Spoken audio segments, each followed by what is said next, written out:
Welcome to the Empower Your Team podcast series with your host, Chloe Caron, founder and president of O2 Coaching.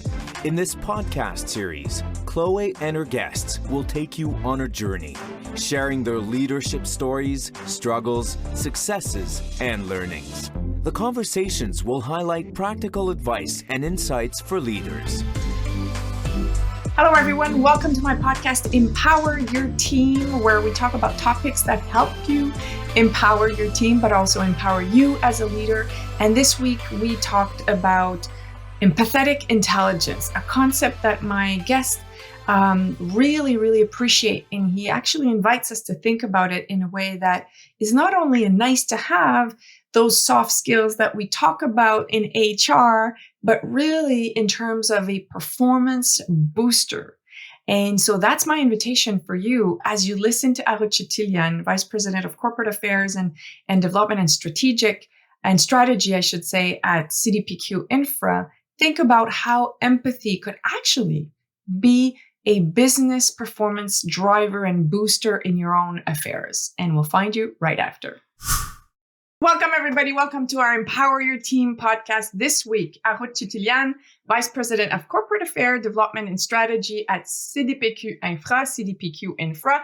Harout, welcome to this podcast. So excited to have you here with us. Likewise, Chloe, I'm so happy and excited to be here with you. And to be really honest, we could have spoken about so many topics with you, like history, geography, languages. And I'm sure one day we'll do one of these podcasts because you've traveled the world. You're really a citizen of the world. But because our topic is leadership, we're going to bring all that back to leadership. And you actually say that a leader emerges from the context in which they are. Tell us more. What does that mean for you?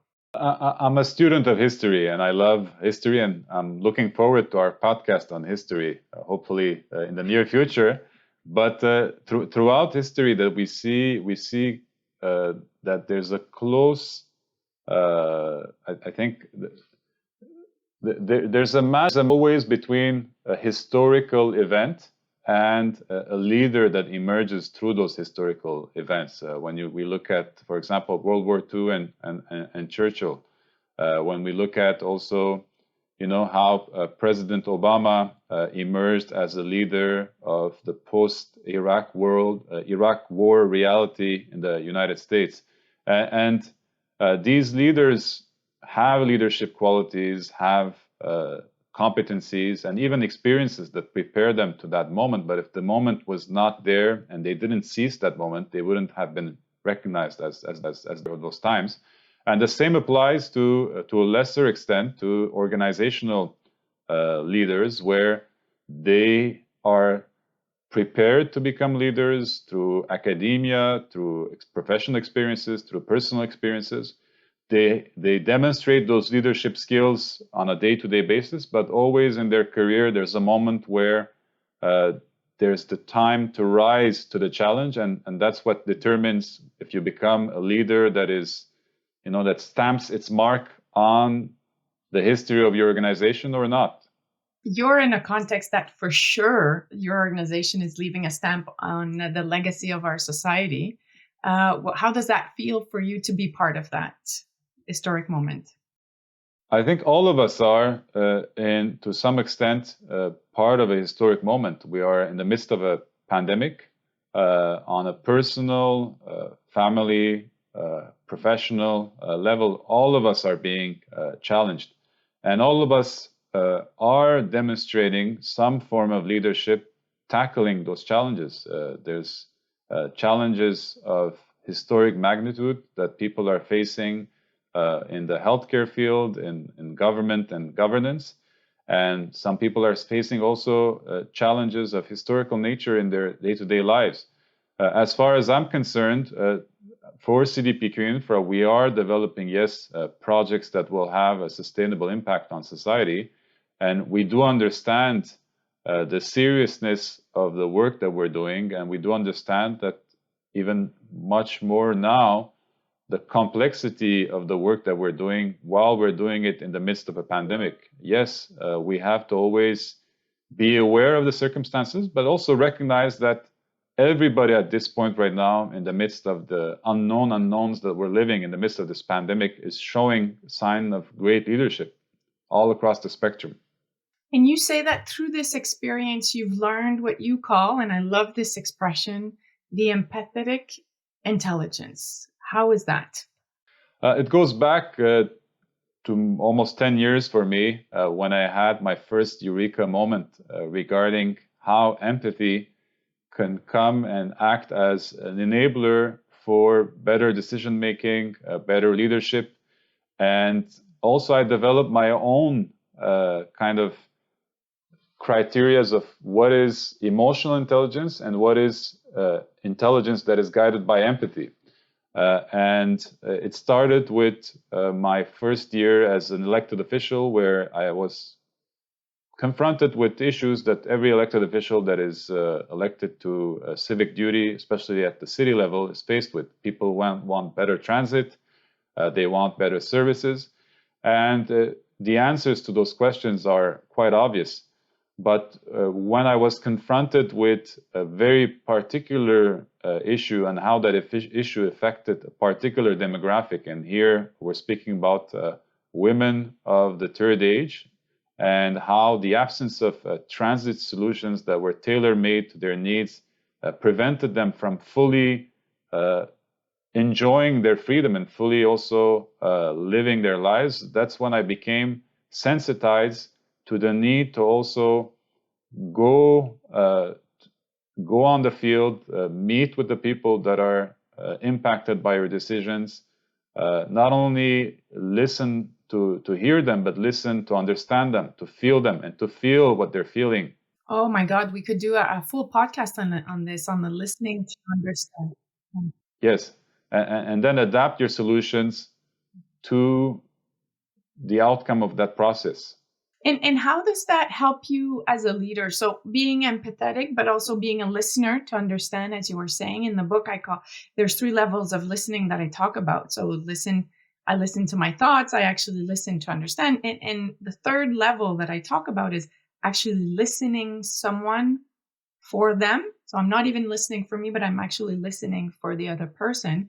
How does that listening and the empathetic intelligence help you as a leader in this context? It keeps me vulnerable, which is vulnerability is an important ingredient of being a good leader, because you cannot have the answers to all the questions. Yes, you do have an approach, you have an experience, a life experience, a professional experience that predisposes you to be in that position of leadership, but you have to also show some vulnerability and some curiosity. So that is one element.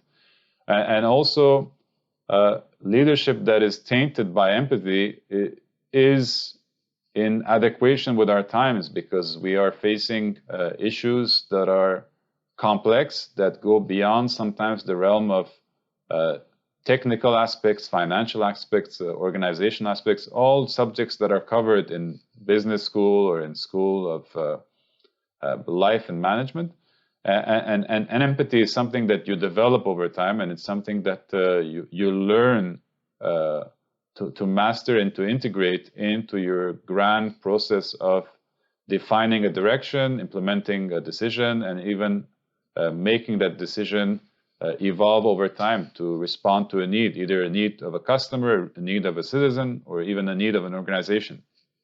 So, and I love what you're saying, because you're saying it's impossible for me as a leader, and probably for anyone, to have all the answers. The environment is so complex that I need to be able to be vulnerable and state that I do not have all the answers. I know what I know, but I know what I don't know.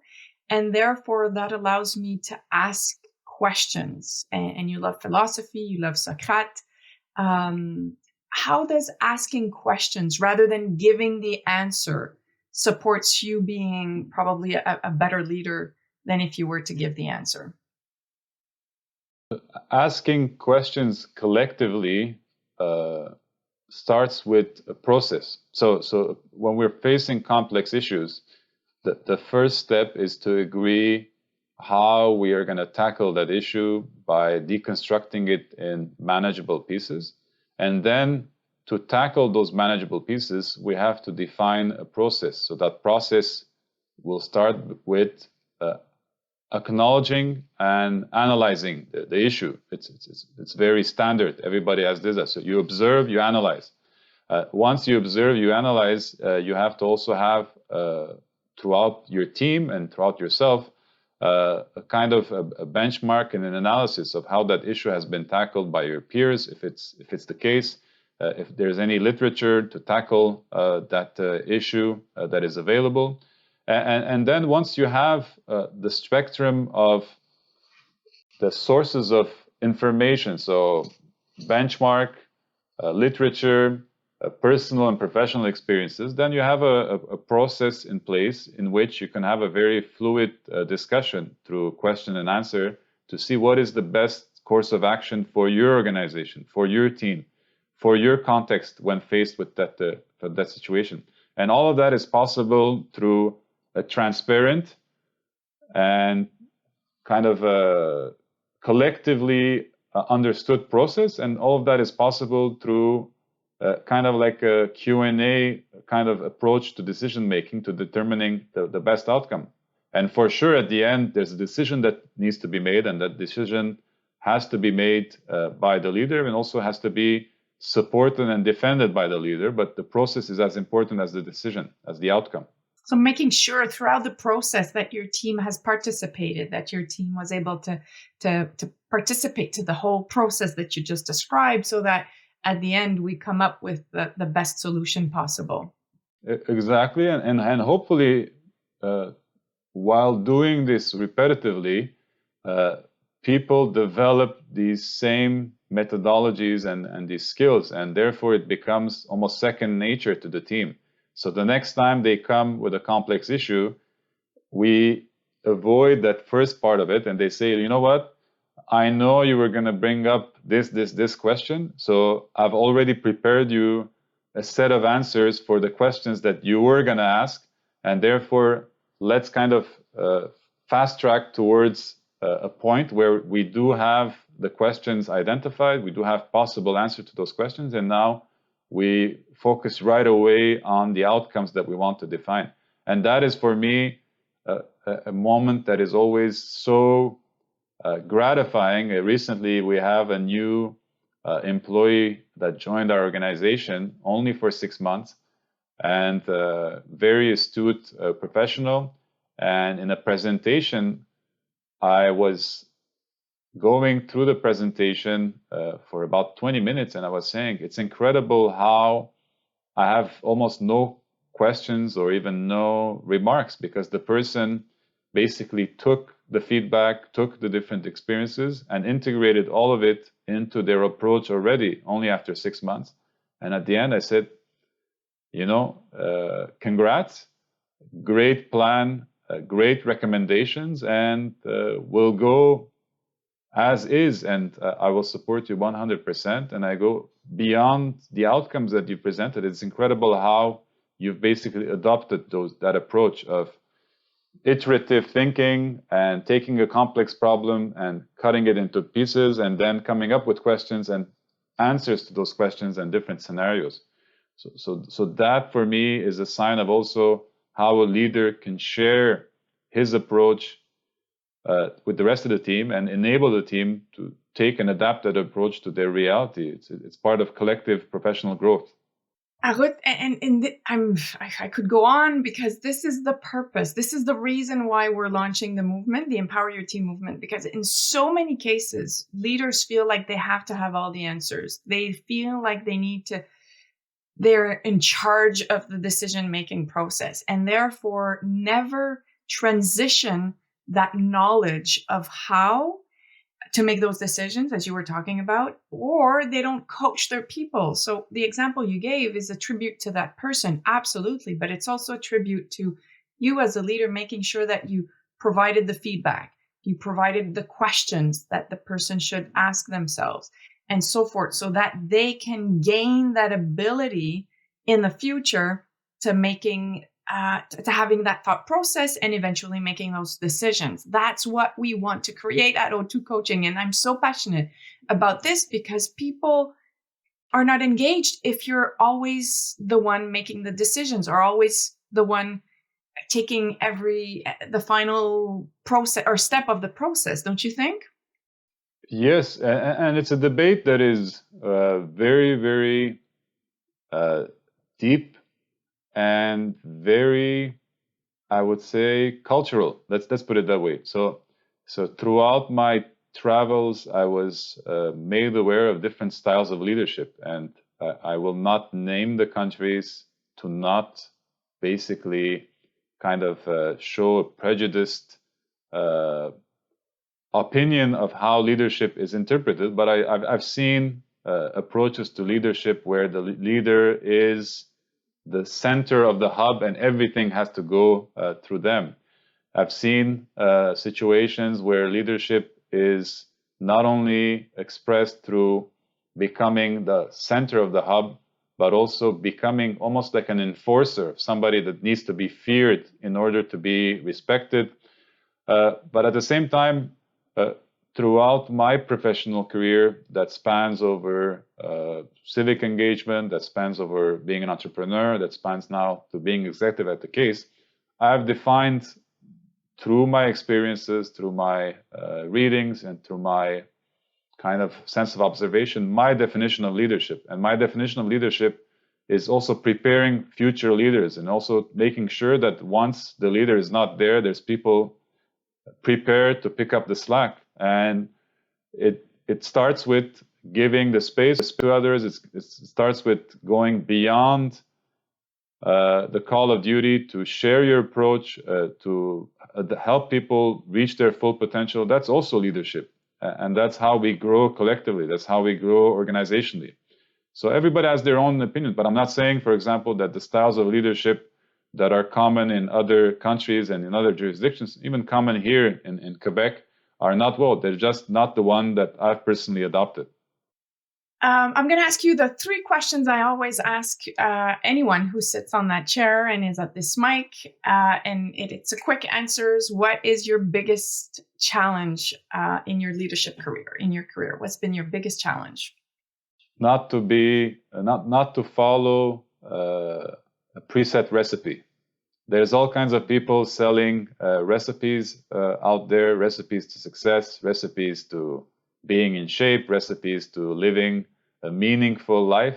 That's the biggest challenge. We're bombarded by a well-oiled marketing machine that sells us recipes, and it's not new. This dates back to even early 1900s. We have Napoleon Hill, we had Andrew Carnegie defining their ways and their path to success, and there's a million other examples like that. But recipes are good. You can learn something from them, but they don't always apply to the person. So you have to be very critical of rigid recipes. And so what was your tool? And I'm sensing and hearing that your upbringing definitely gave you that critical thinking. But what other tools do you have to actually be objective about what you're hearing and what you want to apply?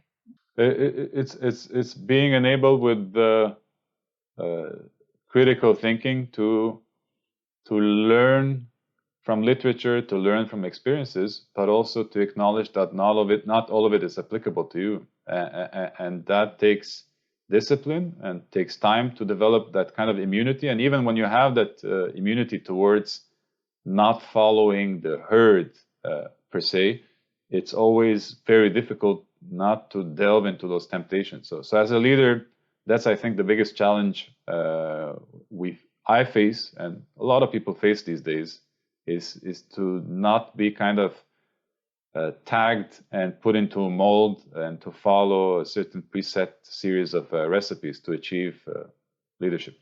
And if you had to define your leadership in one word, what would that be? Engaged, inspired, and always full of empathy. I gave you 3 words, but... Harout, thank you so much for being here. It was really, really interesting conversation. Thank you so much. Thank you, Chloe, for the opportunity. It was very, very interesting for me too. Over the past 20 plus year, almost 25 years that I've been leading, managing, coaching people, I came to realize that the ones that are the most empathetic are the ones that are not afraid to get their personal life experiences part of who they are and part of that interaction they have with others. And that's so true with Harout. He's not afraid to get all of his experiences, his education, his travels, be part of that conversation. And that makes him really open to the reality, the experience, and the perspective of others. And I think we all have a depth of experience that can really support us be empathetic. What's yours? Looking forward to connecting with you at our next podcast. Thanks for listening to the Empower Your Team podcast. Now it's time to take action. Join the leaders who are already part of the Empower Your Team movement and visit our website at empoweryourteam.com to know more on how to participate.